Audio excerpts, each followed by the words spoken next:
Hello my friends and welcome. We have some of the good news coming from the Pokrovsk direction, Ukrainian front lines. Yes, the military map update that shows more of the blue areas. The Ukrainian army continued to grind Russians down over here, cutting them little by little, their forces.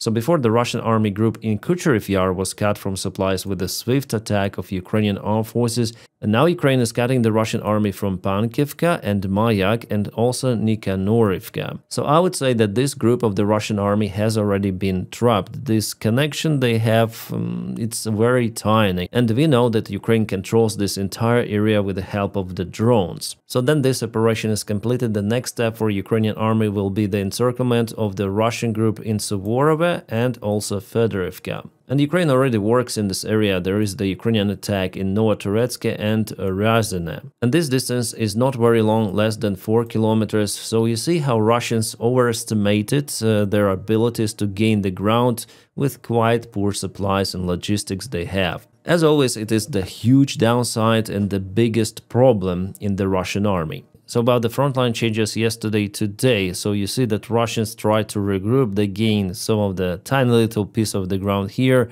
Also they try to operate in this space, but it doesn't work well, and here's the new territorial gain confirmed by OSINT analytics. And Russians were pushed also over here, the gray area expanded, so Pokrovsk Yar, it's under the big threat for Russia nowadays. But I think after all Ukraine will concentrate the forces in this part. Nevertheless, Russia tries to do absolutely everything to keep this bridgehead under control. They think that they may expand the territorial gains from it later on. So I just hope that Ukraine will keep the pace in counterattack over here, because Russia may break initiative at any point. They have resources already for it. They're at the final preparation stage to launch the massive attack on Ukrainian positions in Pokrovsk direction. From the information I have, at least the order might be given even this month. The good news that for many days already Russia is unable to move to Mirnograd or Pokrovsk or Konstantinovka. They drop all of the attempts to advance with armored convoy vehicles, because the last week they lost totally 13 of those BMPs and tanks in Mirnograd direction. It was an attempt of the local command to renew those mid-wave or iron mid-wave attacks, with lots of the vehicles. And there was the same attempt done today in Orikhiv direction, where Russia collected the forces in a convoy attempting to advance to Ukrainian positions. They gathered forces further away from the front lines, but Ukrainian drones still managed to reach the Russian convoy. And this is the convoy that was hit. The single drone reached the vehicle, but nevertheless Russians stopped there, watching the firework from their munition. It is the supply convoy, and mainly Russians they attack using infantry forces. Seeing Russian tanks or BMPs on the front lines is kind of the rare event, I would say. But soon we're gonna witness many of them, because as I told you, Russia is getting ready for the major jump, which I think finally will fail. Alright, here you can see the special military operation of the Ukrainian military intelligence. This is the Russian rescue ship that was hit not far away from Novorossiysk. Again, Ukraine uses some of the drones to target radars, I guess, on the top. Well, even though it's the rescue ship, but Russia could have used it for military purposes and for surveillance missions. Drone did its job quite well, but ship was not destroyed or sank down, because those drones, they're relatively small. Nevertheless, captain of the ship was injured or wounded. This is the captain. I already received the information from the Astra channel. His name is Roman Gorshkov. He was evacuated from the ship with the shrapnel wounds to the local hospital. And the ship looks like that. It operates mostly in the Black Sea. In 2024, this ship took part in eliminating fire on one of the oil tankers of the Russian Federation, which was hit also not far away from Novorossiysk. Alright, what we have here are the Russian drones. They place those just on the road, and they wait for Ukrainian vehicles to go through the road, and they fly and they hit the vehicle. But Ukrainian drone operators saw this trap and decided to get rid of those Russian drones, just kabooming them over here.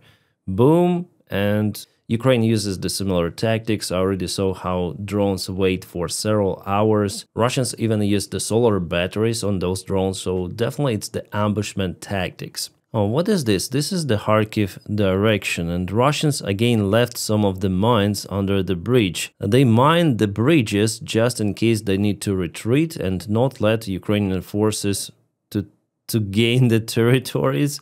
Yeah, the bridge is completely kaputted. Oh my god. Yeah, actually it happened on the Russian territory. The spot is not that far away from Vovchansk. This is occupied territory of Ukraine, colored in red. Well, it seems like Russia will have some of the issues with supply deliveries in this case. Bad news we have today, guys. Ukraine lost one of the pilots of Sukhoi 27 fighter jet. Well, I don't have lots of the information about the case, but I know that the name of the pilot was Borovik Alexander Mikolaevich. The first name Alexander, he was 30 years old and was piloting Sukhoi 27 somewhere in the southern direction. As you see, Ukraine sometimes loses pilots, airplanes. It happens. It is happening with Soviet-made jets, with Western jets, doesn't matter. Whether his airplane was shut down, whether it was the technical malfunction or pilot error, no specific information is given so far by Ukrainian Air Force Command. But what we know that Ukraine tries to eliminate Russian air defense and radars behind the front lines, especially in the southern direction. Ukraine is very successful. For example, it was the Zoopark system of the Russian army, which was kaputted by Ukraine. Russia absolutely needs that surveillance to spot Ukrainian air targets, including those airplanes. And the less they have those, the better it is for us. Alright, some of the updates on Russian drone attack on Poland, which happened yesterday. Polish officials have decided to close the airspace bordering Ukraine and Belarus. It is roughly 20 kilometers away. Also, Latvia decided to close the part of its airspace. Macron has decided to send 3 of the advanced Rafale fighter jets to Poland. Poland is also looking for extra air defense systems to be delivered to them. And guys, in general, it seems like we need lots of the air defense systems for Poland, for Ukraine, for everyone. It should be #1 priority to produce in the military sector. Right, I'm not good in Polish, but it seems like 40,000 Polish troops could be deployed close to the border of Belarus during the Zapad 2025 military drills organized by Russia and Belarus, or they speak about, yeah, I think it's the Polish army, 40,000, it's quite a lot. Maybe Poland decided to make this move after the drone attack on them. Yeah, now I see Poland sends 40,000 troops to border before Russian military drills. Okay, understandable. And also the agreement was reached between Poland and Ukraine for Ukrainian instructors to train Polish guys to shut down the Russian drones and to operate FPV drones. So now it's like vice versa. Before Ukraine went to some of the Western countries for training, but now Western countries' soldiers require training from Ukraine because Ukraine is the only allied army with actual military experience of the modern-day war. So obviously our NATO friends, they should use this experience in their army. But in general, the situation with this drone attack is still not good for NATO, and Putin, according to Financial Times, he should be pretty much satisfied because Russia found the weak spots in European defense. Europe showed that it's not capable to repel those kind of the attacks. Again, guys, just to remind you, 4 of the 20, at least 20 of the drones were sent, so 4 were shut down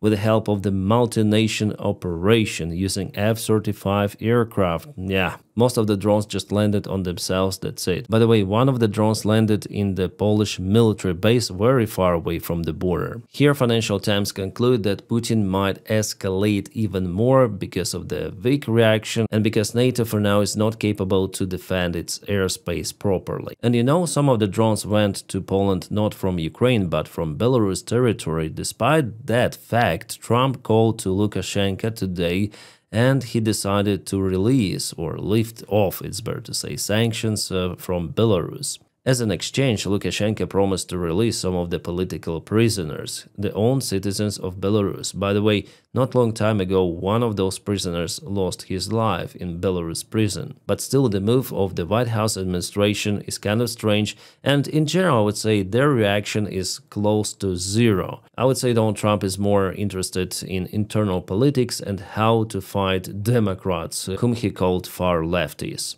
By the way, my friends, I have another channel. It's called Captain Dennis. The link for it is in the video description below. There are not many subscribers, but nevertheless I post, and there I not only record videos, but I also stream almost every day. Also I have Twitch platform and Kick, where I also stream every day. So yeah, it's the parallel activity. There I speak about breaking news, so like different stuff. Like for example, today I recorded a video about Charlie Kirk, who was on a live in Utah. Yeah, I also made some posts on Telegram, that's my group, so I try to be active in social media, not just on my YouTube channel, as you see.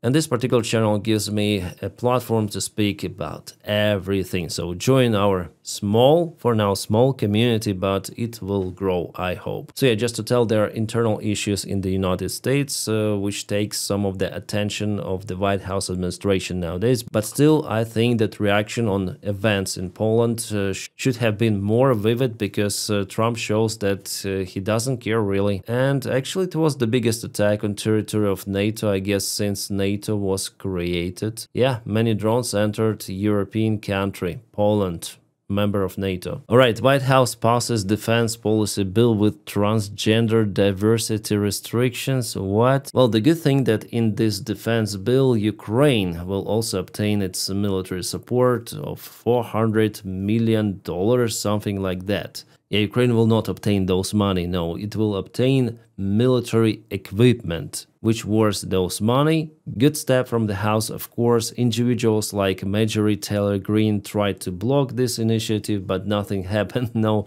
more than 300 House representatives voted for that one. Awesome. But still, it's far, far, far away from what it was under Joe Biden's administration. Alright guys, and thank you so much for your kind support on Patreon. The link for my Patreon is in the video description just below.